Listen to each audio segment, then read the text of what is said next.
All right, it looks like we have a good, massive group here. Hi, everybody. I'm excited to see you all. Welcome to our Youth Lead Mentorship Event Learning Series. My name is Fiza Abbasi, and I am a youth specialist with Youth Power 2, Learning and Evaluation, and I'll be your host for our wonderful event today. So this is the agenda for today's event. Of course, we'll start off with a little welcome from me, and then I'm going to hand it off to for an interactive discussion with our YP2LE Youth Advisory Group members who are here today. They will then discuss the role of AI in mentorship with a little presentation they have created. At 9:30, we'll have our panel discussion with two of our guest speakers today, Jibu Elias and Sharola Odipo. And finally, I will be doing closing remarks. We have a really great agenda for you all today, and I hope you're excited to see it. Now I'm going to hand it off to Monica Ferry, a member of our YP2LE Youth Advisory Group. Hello, everyone. Thank you so much, Lisa, for the introduction. I'm really excited to be here and start off with a small discussion. I hope you all engage and participate because it's a really interesting topic and we really want to hear your thoughts on this. But we really want to kick off with the first question, which is when talking about AI and its implications in mentorship, do you first think of it as something positive or something negative? So please feel free to come off mute for this interactive discussion.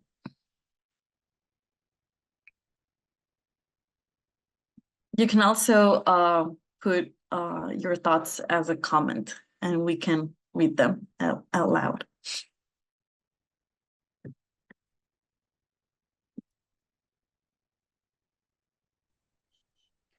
Would you like us just to come off mute directly, or is there a raise hand function? No. You can come off mute directly. Great. Obviously, as with most things, I think of it as a potentially mixed bag, but what I'm really excited about is the scale potential. There are so many young people who don't have access to mentoring, and when it does happen, there's often a lot of biases within that. And so if we can reach a larger audience with something that is of comparable quality, which I'm optimistic could happen in the next 5 years, then I see it as a positive.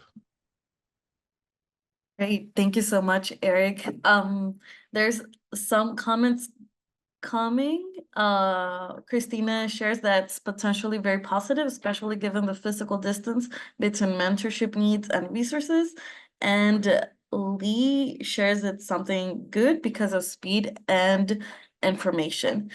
I think Eric also answered the following question, which is what excites you the most about AI in mentorship?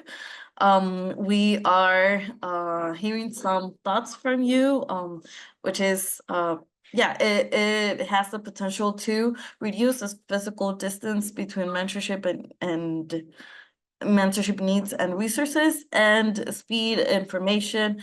It also kind of like eliminates that physical barrier and geographical location, something Eric was mentioning also, which is the potential to scale because of this, right? Is there someone else that wants to pitch in and share some something that excites you about AI and mentorship? Robert is also sharing that improves efficiency. Yes, but please. Yeah, I can quickly jump in. So I think I'm excited about the scale and also the opportunity that people that do not naturally have access would have access. But at the same time, I'm concerned about certain challenges that it will also bring. For example, it widens the gap between people that don't even have access at all and people that have access. Then another thing could be in terms of ethics. How do we really ensure that this is ethical? How do we ensure that this is also follows human rights? And then ease of use is another thing as well. People that don't know how to use these tools means they will still not be able to access some of these things as well. So, but I'm really excited about the scale and the possibility that it can create, but at the same time, need to pay attention to some of the challenges that also brings. Thank you, Jamilila. And in fact, you mentioned one of the topics that's going to be discussed in the panel discussion, which is ethics, like how ethics is involved in all this discussion and evolution of AI and mentorship. So we are really excited to hear a lot more from that from our panelists here. There's so Thomas is also sharing that there are strengths that make it a tool that's always there for youth, but the downside is that it seems like it won't build trust or necessarily deliver detailed nuance. That's actually answering the following question we had, which was what concerns do you have about AI being used in mentorship? Tommy was actually given one answer, which is that it won't build trust or necessarily deliver detailed nuance, right? And this is something really important in mentorship relationships, and the rapport that mentors and mentees need to build to actually have a good connection and to build that trust and that strong relationship that there needs to be for the mentorship to actually be effective. Are there any other comments or thoughts regarding the concerns that you might have between AI and its relationship with mentorship and mentoring relationships?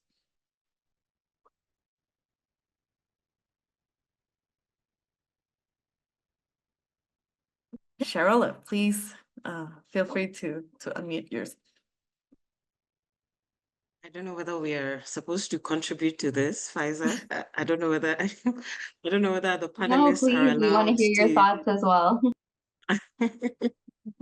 Okay, well, I'm very excited about the potential that AI has and the effect that it's having on mentorship.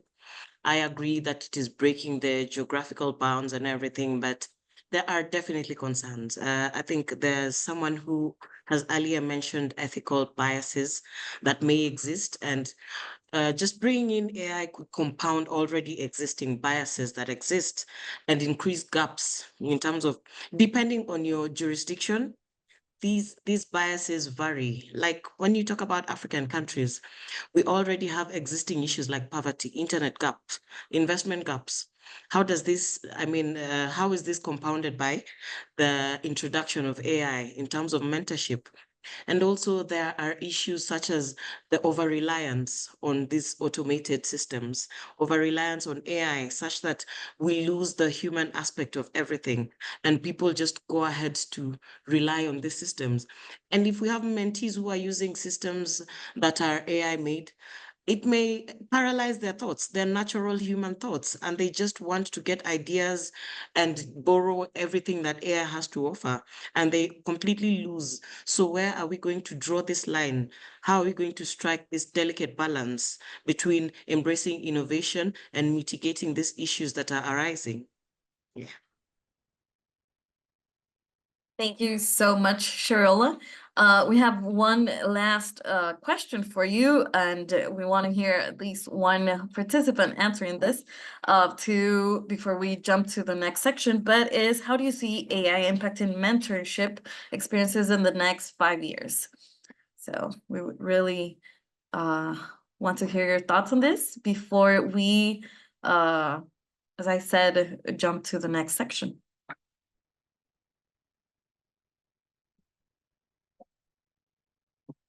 So Lola is sharing that there's other challenges, which are cultural or context mismatch, data use, and paralyzed critical thinking. Yeah, definitely. I do think that AI at the end is just a tool, right? The use we give it basically determines how potentially helps us or harms us at the end. So, but if there's no one sharing this last question, Christina is sharing that things are happening so fast with AI that it will demonstrate our flexibility and we need to exercise wisdom. Definitely. Thank you so much, Christina, for your thoughts.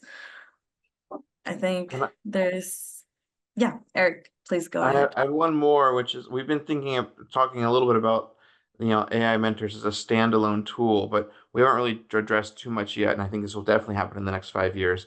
Them being an enabler for human mentors, giving human mentors easier access to information that they can pass along to young people, for example. So rather than thinking of it as a solely independent tool, think of it as something that, gives superpowers to the humans who are in the room.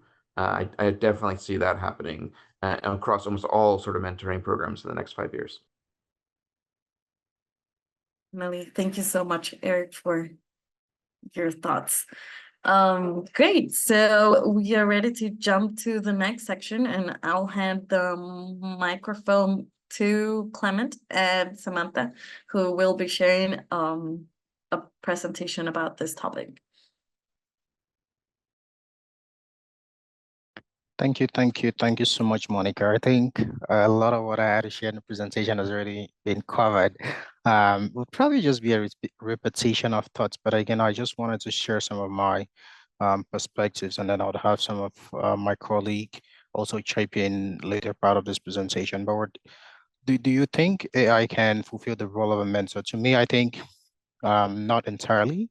AI cannot take over the role of a mentor, but it can certainly augment these traditional mentorship methods. It can provide additional support, resources, tools, and basically because AI uses data and its potential to use data to deeply understand people who interact with it, it can use that to personalize your mentorship journey. So we have seen a few examples, or had a few examples of um, resources, people getting more personalized resources and access to opportunities because of the data that they've provided to AI platforms that makes their entire experience more personal. So yeah, to me, honestly, I think AI cannot take over the role of a mentor. Maybe not now as of yet, where we are, but it definitely at this point can support the mentorship journey with providing extra resources, providing people with personalized information that can help that journey. Next slide, please. If we look at, excuse me, some of the tools, I talked about some of the tools that or some of the relevance of AI in mentorship is, it's able to provide something that's deeply more personal. Some research also shows that people from underrepresented minorities also are sort of very comfortable chatting with a tool or searching something online to understand their career mobility instead of having that initial conversation with a person. Because this sort of sets a benchmark before having conversations with people. There's a lot that has been shared about, the accessibility, making mentorship accessible to everyone, making the process a lot more easier. I think in my next slide, I also want to show that, if you could please go to the next slide. Yeah, we see that a lot more people, so this is just a prompt in ChatGPT, someone's trying to use AI to uh, make, to journal, to reflect on how their day went, right? This is just some of the things that AI can do. There's a lot more platforms. Personally, I've been a part of a program called the Global Mentorship Initiative, and now they're trying to incorporate AI into a lot of the processes. They would ask the mentees to go onto ChatGPT and help them to build prompts. They have already developed prompts that would put into ChatGPT and help them to come up with bios that they can put on their LinkedIn pages, or even come up with sample cover letters that they can use that as a start to get things kicked off. So I think a lot of AI is becoming more and more relevant. There's also this concern that I've raised about, critical challenges around critical thinking and the capacity for that. So I think it is definitely a tool that can support the mentorship process, but certainly at this point, not overtake it. I think the last thing I would like to talk about in the next slide is the current trends and the benefits of AI, which we have had lots of people talked about during this initial conversation that Monica led. Currently, we have a few platforms that are sort of powered by AI because they use that information. So, for example, Mentor Loop, it uses AI to match mentors to mentees based on their interests and goals and personality. And for those who have been running mentorship programs, you know that trying to merge people. It's actually one of the biggest or toughest part of the mentorship program. You're trying to merge people from a mentor to a mentee based on their aspirations and goals. It's a very difficult part of the job. And if we're able to get AI, utilize AI to do that for us, then that helps to make things a lot more simpler. Sometimes we've also talked about the possibility of, instead of having, all-around conversations with the mentors, if you're able to just hop on a chatbot and request for additional resources, ask for pointers, or chatbots or virtual assistants that host frequently asked questions, that helps to make the process a load lighter on mentors. Some of the benefits we've talked about: scalability. We can be able to reach a lot more people. There's personalization and there's efficiency. In summary, I think, with the way things are going with AI, it certainly cannot replace the entire relationship of a mentor-mentee. That's something that we cannot get to yet. But it certainly can support or build that relationship. It certainly can make it more accessible for people who may not otherwise been able to access it, and can provide more resources and tailor things to be more personalized. I think at this point, I would invite my colleague to take over the presentation. Over to you, Samantha. And next slide. Thanks, Clement, and thanks for starting us off on some of the benefits of AI and kind of how it's evolved over the years, especially with its role in modern mentorship. So I'll just go ahead and start with the considerations of AI in mentorship. And some of these, again, have been mentioned in our initial conversation that Monica was leading: the ethical implications and data privacy concerns and biases. So AI-driven mentorship obviously comes with the challenge of ethical implications and biases that need careful consideration, as these AI models, as we know, are driven by algorithms, extensive data sets, and there's the risk of unintentional biases that influence decision-making processes, recommendations.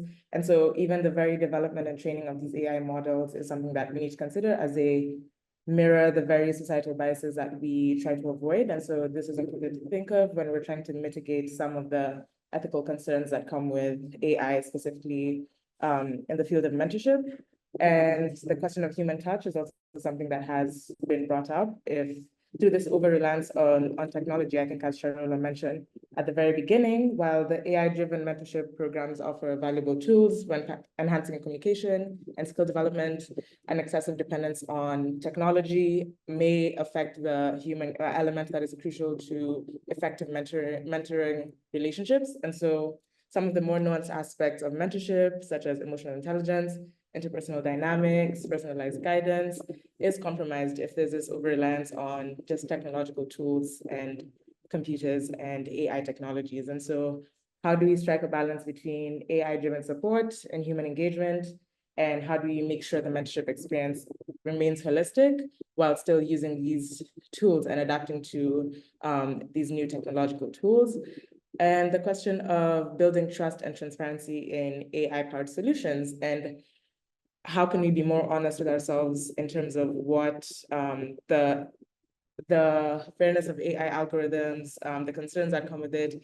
And part of that starts with having conversations like the kind that we are having today, and open communication about the limitations and capabilities of AI. And so this fosters a stronger sense of confidence amongst mentors and mentees, and also facilitates a more ethical and holistic integration of AI into mentoring relationships as a whole. So next slide, just going over the future direction of AI and mentorship. And this is also part of what has been covered in our initial conversation.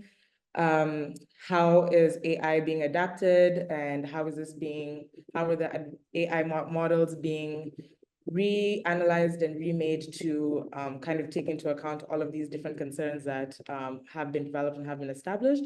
And so different AI models have the ability to discern different user weaknesses as they navigate through different learning materials. And so this allows AI to dynamically kind of adjust to the user space of learning, optimize the recommendations, and kind of enhancing the mentorship experience. And so the best part, or one of the benefits of AI, is its adaptability and the its ability to be readapted over time to fit different needs and fit different groups. And the second question is around the emotional intelligence and empathy in AI mentors. As mentioned, the lack of a human element kind of takes away the emotional intelligence that comes with having a more face-to-face mentorship experience. And so part of what was already mentioned in the initial conversation is how do we incorporate human mentorship and AI models to find a delicate balance between having emotional intelligence, but using the technology and guidance that AI models in mentorship provide. And this goes in hand with AI-powered coaching and feedback as well. And mentorship for diverse needs and populations, this is also covered. How do you use AI models to meet the different institutional gaps that different contexts and different needs and different groups need? And how do we fill these gaps while still taking into consideration the question of accessibility, who gets access to AI, who doesn't get access, and how do we make sure that the most disenfranchised groups and populations have their needs met? And as mentioned again, the role of human mentors in an AI-powered future. And while AI has been able to carve this essential space for itself in the mentoring and coaching domain, and has been made accessible and affordable to some, it's still important to recognize that it cannot fully replace humans. And while it is certainly a valuable tool, it can provide supplemental support and guidance. And maybe the significance of human touch is one thing that still remains irreplaceable in the industry and realm of mentoring. So this is also something that we need to consider as we have this conversation today and beyond this meeting. And just to kind of conclude on the next slide. And so right before we go into our panel discussion, some of the thoughts that we just want to bring into the room is AI as a key to unlocking human potential, while recognizing that AI is important in leading, innovating, and we are definitely in an AI era. How do we still adopt to this new AI era while taking into consideration the different challenges, the different benefits, the various considerations that need to be taken into account, and personal growth with AI? How do we use it to cater to different individual needs, realizing that perhaps there's no one-size-fits-all approach to making sure AI meets the needs of different demographics? And what are some practical or tangible ways that we can use AI for personal development? And so I hope these questions and kind of grounding points are important in guiding the rest of our discussion today. Thank you.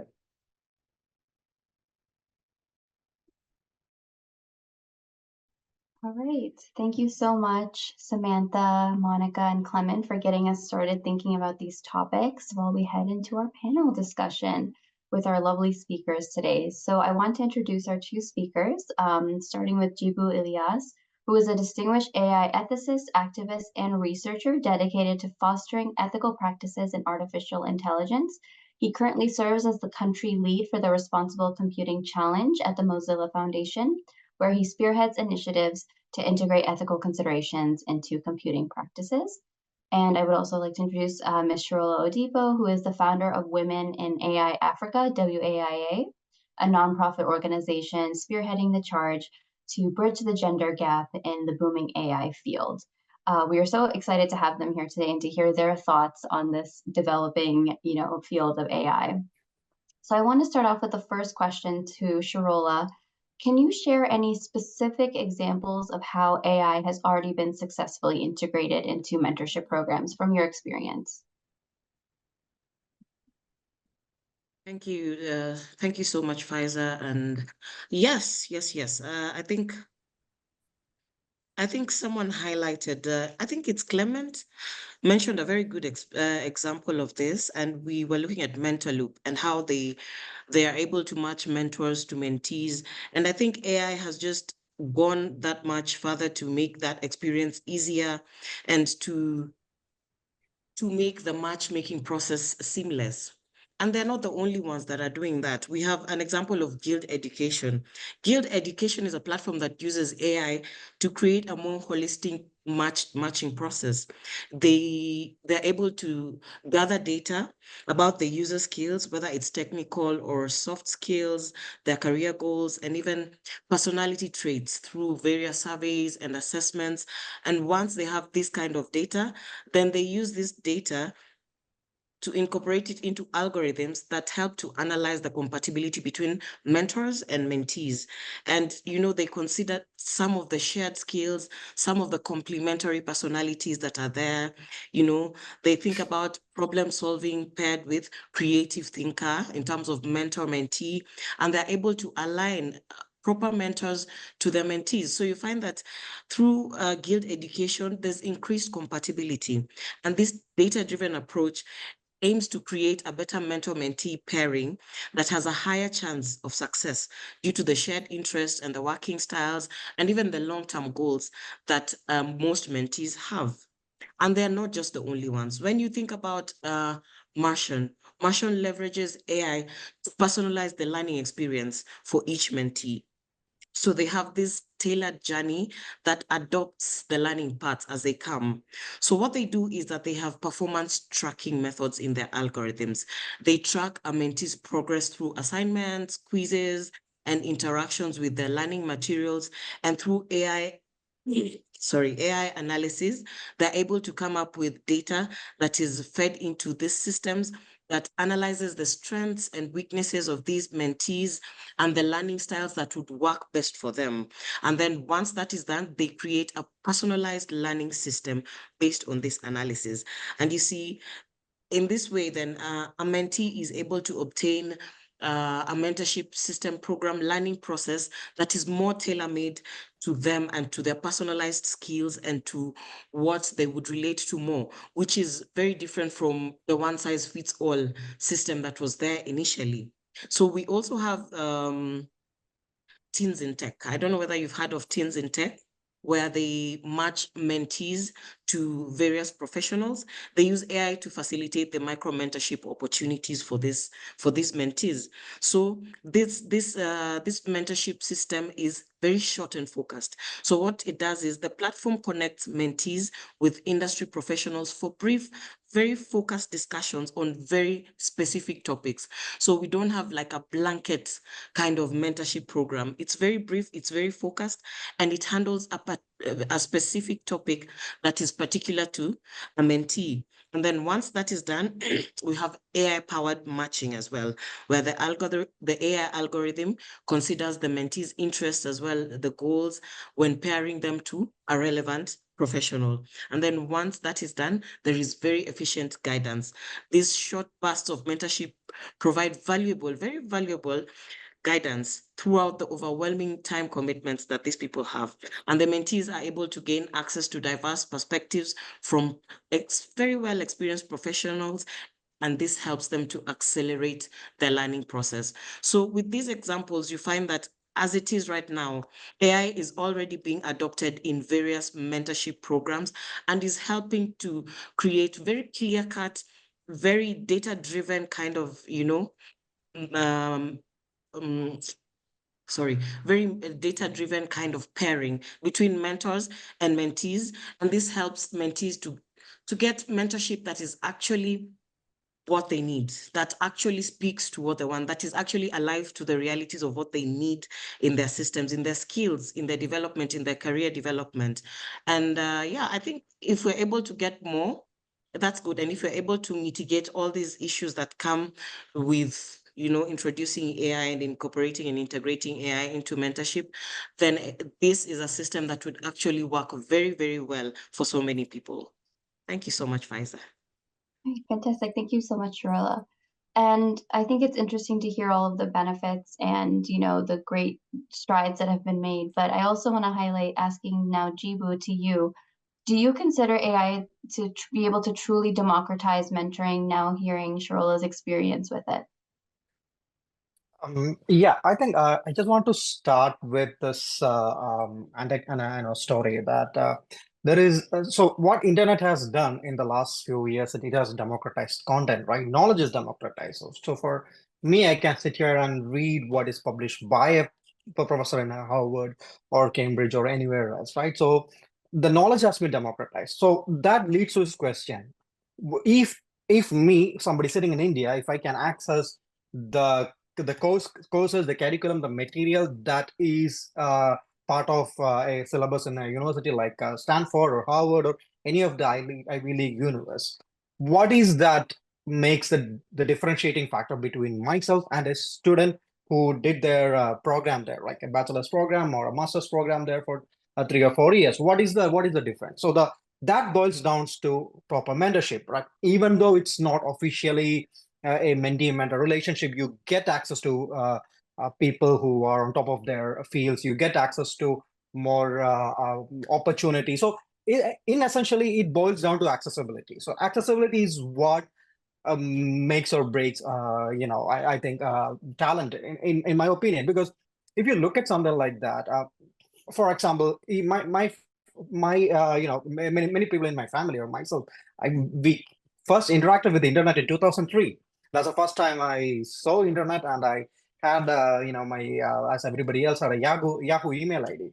But the fact that Jeff Bezos already started Amazon in 1994, that leaves this question of accessibility, right? It's not a $1 billion idea, hey, sell book through internet. No, but since he had access to that technology and resources in 1994, he was able to start that.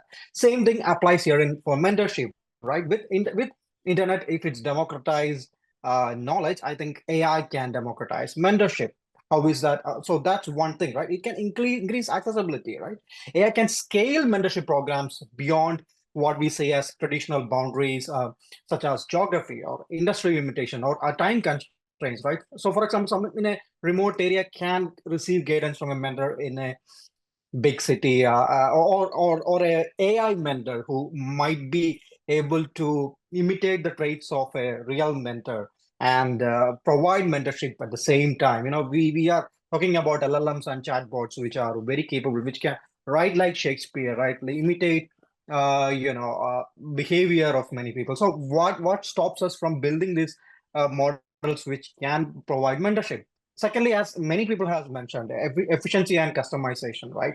So and it can analyze large data sets from previous mentor-mentee relationship, their interactions, and potentially increase the effectiveness of this thing. So this includes various factors, like personal interest, personality traits, learning experience, learning preferences, right? So that's another thing. And finally, another best part is reduced cost. So automating parts of this mentorship process, not the human part, the other part like scheduling, initial assessment that matches the mentee to mentor, or follow-up processes, can actually reduce a lot of administrative costs and make programs that run this kind of mentorship programs very effective, and they can save a lot of money in that. So, but that alone doesn't solve a lot of things, right? I think some of the participants are pointing out the human touch aspect, right? So that's where I think I disagree a little bit. So we still now for a while, I think when I was when I was getting started in the space of AI, I keep asking the experts, what are the jobs, what are the things that are safe from AI, what are safe from automation? So everyone without a doubt said to me that anything that requires art or literature, AI can never write like a human, AI can never paint like a human, right? Those things are safe. But what we have seen in the last 1 or 2 years flips that narrative, right? We have seen Midjourney, we have seen ChatGPT, all these models coming and doing these things. So that leads to other question. Now everybody's saying that AI can't replicate human emotions. So this now goes back to the question, right? We live in a society where there are so many people who are categorized as sociopaths, right? People who doesn't have genuine emotions, but they fake emotions to exist in the society. So AI can do that. How does these people do that? They do that by their words, how they interact through words. So if AI can generate its own words and it can replicate this kind of behavior, then we can create that emotional bond or a human aspect of it, right? But there's a question: is it right or wrong? That's a other ethical question. So that's another way, right? I think down the line will be interesting to see AI bots maybe built on top of certain leaders whose expertise and other things were taken, and then you can mix and match with mentees that'll be an interesting situation. But this also comes with a big caveat, which I think most of us misses out, because there is this whole. I think somebody has mentioned the issue of bias and fairness. That's one thing. I'm not going into deeper, but there is this question of digital divide, right? I think most of us use ChatGPT regularly. Even I use that. But then I know many people living in remote parts of India, students and professionals who don't use ChatGPT. Why? Because they might not have faster internet connection, or they might not have that 20 or they can't spare that $20 or $22 they want to pay monthly, right? So there is that gap. So what will happen to students and people coming from these kind of areas who might not have a faster internet, might not have that kind of accessibility? So that's another question. So how do we ensure that these kind of people are also taken into consideration? Fantastic. Thank you so much. I think it's also interesting to hear the other side of it as well. And now, Sharola, for you now, kind of hearing what Jibu has mentioned about, the democratization and that aspect of AI, can you discuss what skills that mentor and mentees might need to develop to effectively engage with these tools and maybe avoid the kind of issues that Jibu has brought up of, fairness and ethical considerations as well? Okay, definitely for everyone universally to adopt to artificial intelligence, then we have to upskill. We have to learn a few things, and not just upskill, but upskill with moderation, if I can put it that way. Like, for example, mentors, it's very, very easy to get carried away. It's one thing to be tech savvy, it's another thing to be completely tech dependent. So while basic understanding of the platform is very essential for mentors, they should not rely solely on AI suggestions, just use prompts all the time and just adopt anything that the AI suggests. They need to use their experience to guide, adopt, yes, the recommendations, but also foster very genuine connections with their mentees. Take advisement, use the data-driven kind of information that they're given, but only under advisement. They should not take it as binding. I have a legal background, and there's that difference between when something can be taken under advisement and when it's binding. Some people just take what AI offers as word and they go and they run along with it. But I think mentors should learn how to be tech savvy, but not tech dependent. And then for those that are already, they're currently mentors, they need to embrace the fact that AI is here.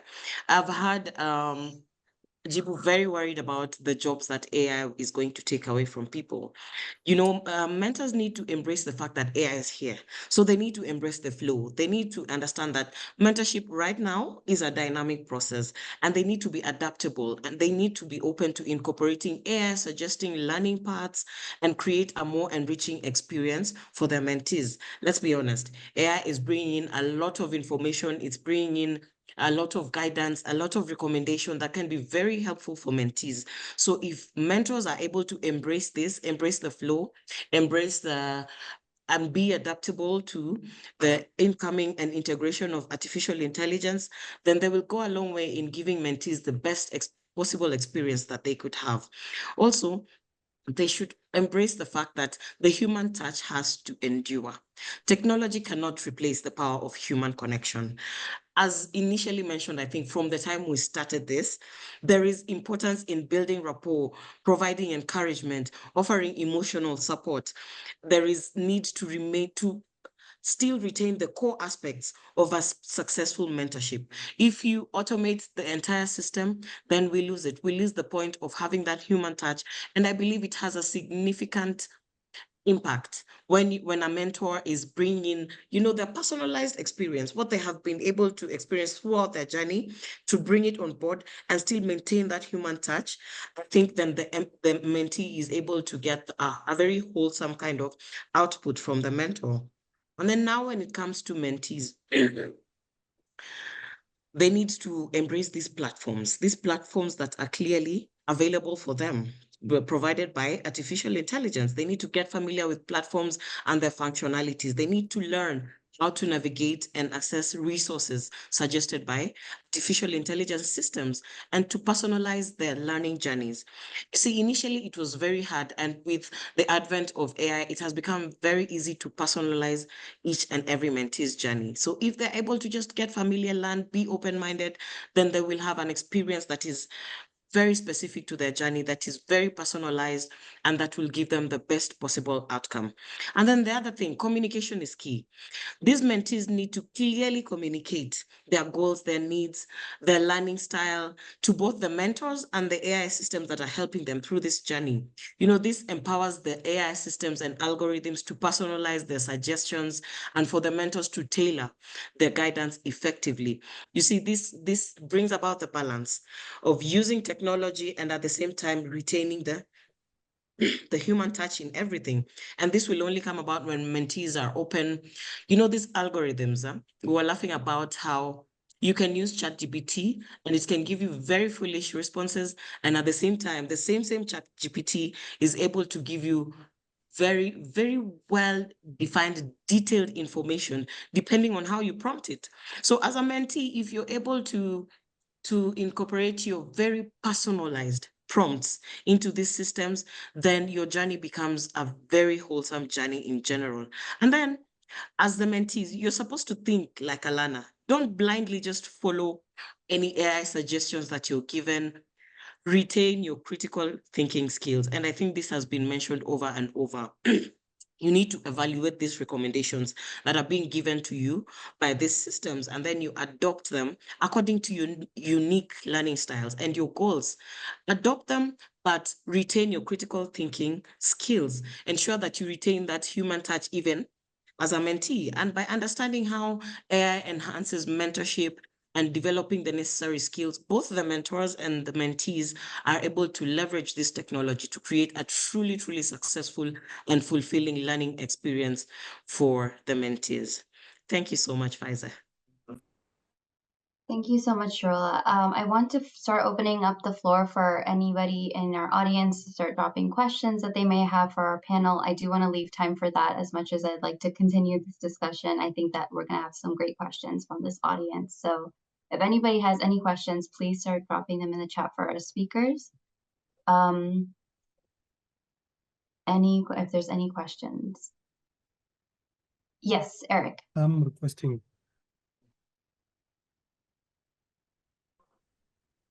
And I apologize if I interrupted someone else who was also asking a question.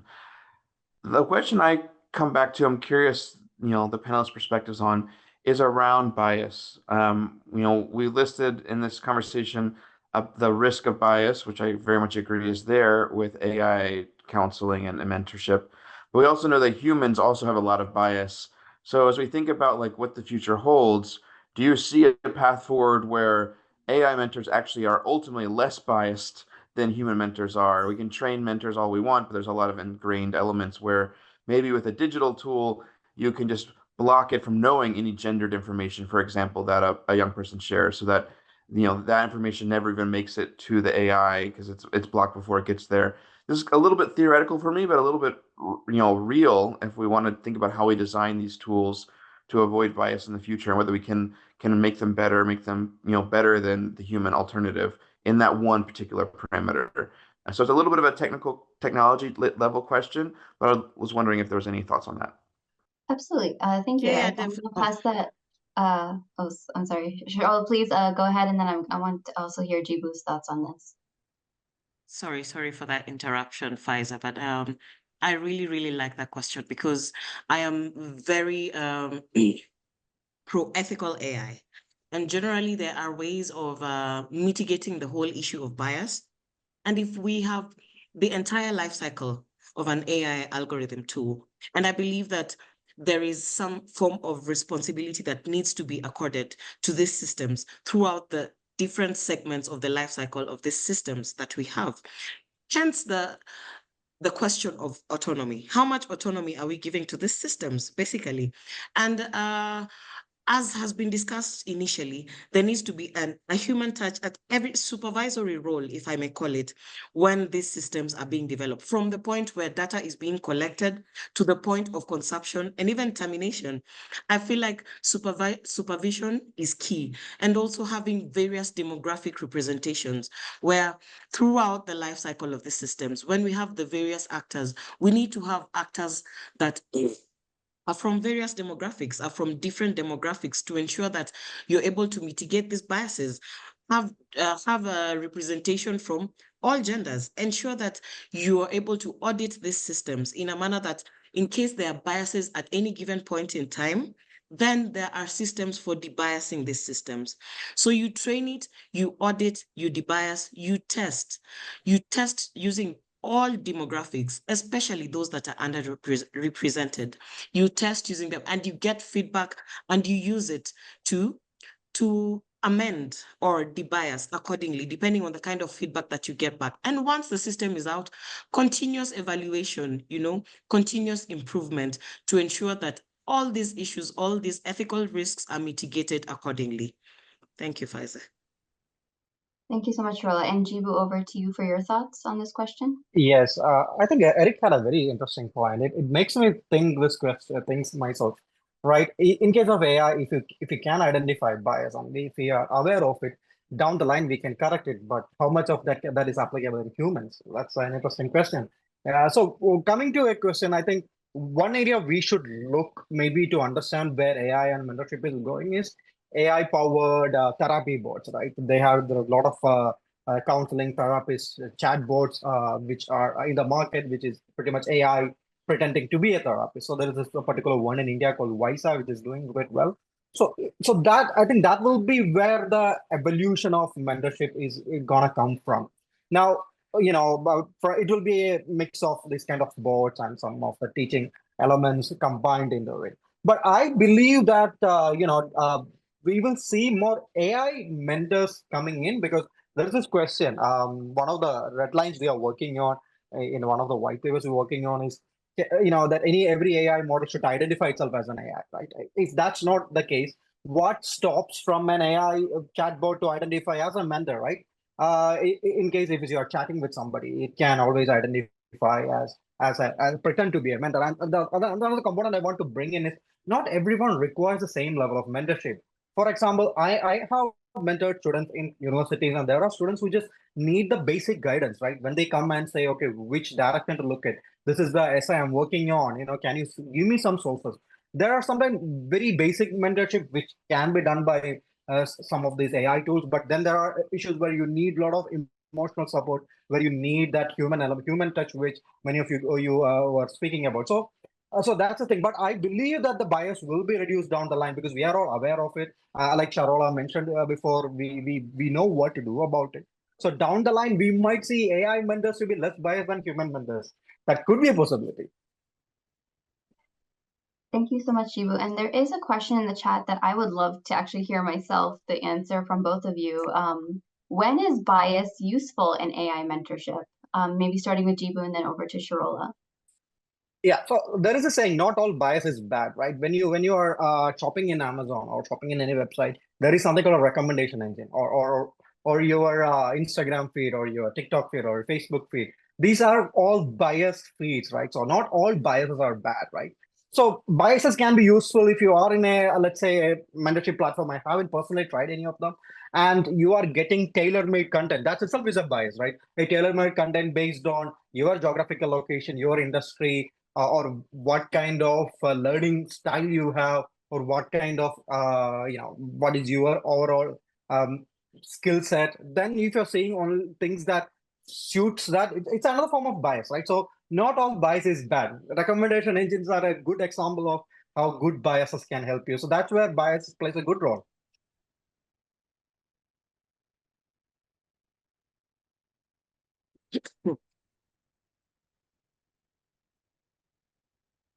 Sharola, did you have any thoughts on this as well? Yeah, I think I completely agree with what Jibu has just said.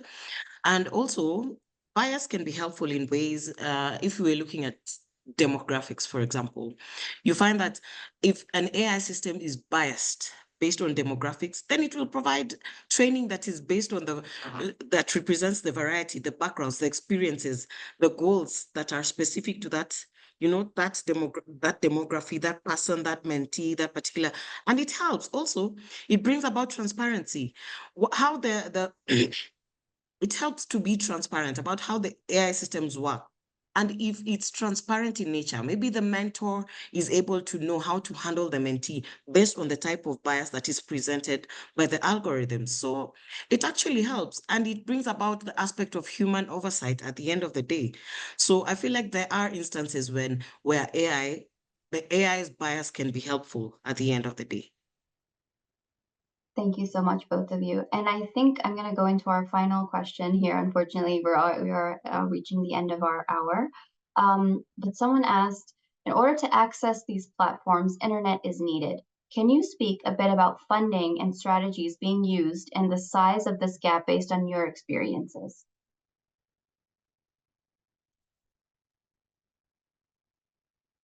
Okay. I think that's a very, well, yeah, please. Sorry. Yeah, so I am in Kenya. Where internet gap is very real, and not just internet gap. There's the poverty. The poverty levels are very different. There's a clear rift between the haves and the have-nots. And I have seen in Kenya, what I have seen the developers are doing in Kenya to ensure that there is fair play between the haves and the have-nots is that they create systems that are able to be adopted across. For example, I know of a system, this is not particularly a mentorship system, but I know of a system in Kenya where they have integrated USSD systems to ensure that that person in the rural area is able to access the same quality that this platform is providing as the person in the urban area, as the person who has, the financial muscle to access it. But that said, I believe that there is need to bridge these investment gaps. If there are entities that have the capacity to help bridge this financial gap, then it would go a long way in assisting. If there are entities that are able to help in terms of capacity development, just to bridge the gap, not just of finances, but also of skills, You cannot utilize systems when you lack the capacity, you lack the knowledge. There is not enough sensitization between the people in the rural areas and those that are in the urban areas. There is clear need for proper sensitization, upskilling, capacity development, and mitigation by various organizations that have the capacity to just, bridge this gap. And in case that is possible, it is very much welcome. Yeah, to add that, I think one way of looking at is how can we address this gap by targeting low resource systems, right? For example, in India, we have few AI powered systems, like there is an AI powered farm advisory system or something called Jugalbandi AI, which is a AI powered system that helps people help regular people in rural India with government plans and schemes and other things, right? So how these both operates is they both operates on voice technology. For example, the farm advisory, even though very sophisticated AI tools and models are being used, in the end, it's a phone call, right? It's voice operated. All you need is a basic phone, not even a smartphone, right? What you call the dumb phone. You call up a number and you can communicate through voice, right? Same thing happening with this another tool I mentioned, Jugalbandi, which works through WhatsApp. You put on voice message asking your question. It will transcribe that question. It will first transcribe that question, then it converts from the local language you asked it to English. Then it query the system. There is a GPT in the backend, GPT 4.0 in the backend, 3.5 in the backend, and then it returns the answer same way. First in English, then it translates to the local language, then it's converted to voice. So these are some innovative ways in which you can address this gap, right? Not everyone might be having a good bandwidth to deal with real-time mentorship efforts, but these kind of low resource things are maybe pre-trained. Down the line we will see pre-trained models, right, built into the age system, built into our phones and other systems. So that will be another way of addressing this gap. Fantastic. Thank you so much, Jibu and Sharola, for your thoughts. Unfortunately, that was all the time we had for questions. I know there were a lot more, but we just ran out of time. But thank you all so much for your questions, and thank you to our panel. Now I will be ending our session here today. I do want to take a moment to thank our speakers, Sharola and Jibu, as well as our YAG members, Monica, Samantha, and Clement, for a fantastic event. I could not have done this without them. They really brought their knowledge, and I really appreciate it. I do want to take a moment to thank everybody for joining us. This will be our final Youth Lead Mentorship Initiative Learning event. I want to thank everybody who has joined us over the past 2 years for these events. It has been a joy to bring you these online learning webinars, and I hope that they have brought in your knowledge of mentorship and all of the topics under mentorship. Although the learning series is over, I do want to remind you all that all of our resources and our event recordings will be on YouthLead, so please continue to check out youthlead.org, our website, for continuing updating resources. Thank you all so much for joining us, and I wish you all the best and hope everyone has a wonderful day.